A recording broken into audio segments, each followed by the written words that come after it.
Labdien! Šis ir Kaspars no Funface TV. Jā.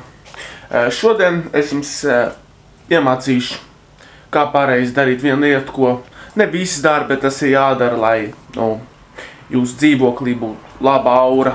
Tas ir apliet puķis. Pa priekšu ņemam šādu agregātu. Un šeit ir augsts ūdens, jā. Un mēs vienkārši paņemam un lejam puķis. Visi. Tā ir palma, viņai vajag vairāk, bet, viņai pietiks.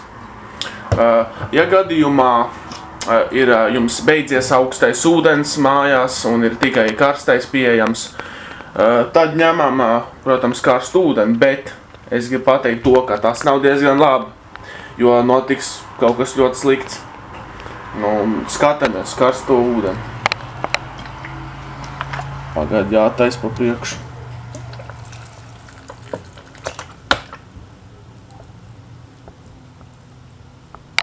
Nekas nenotiek, bet tas ir slikti tā darīt.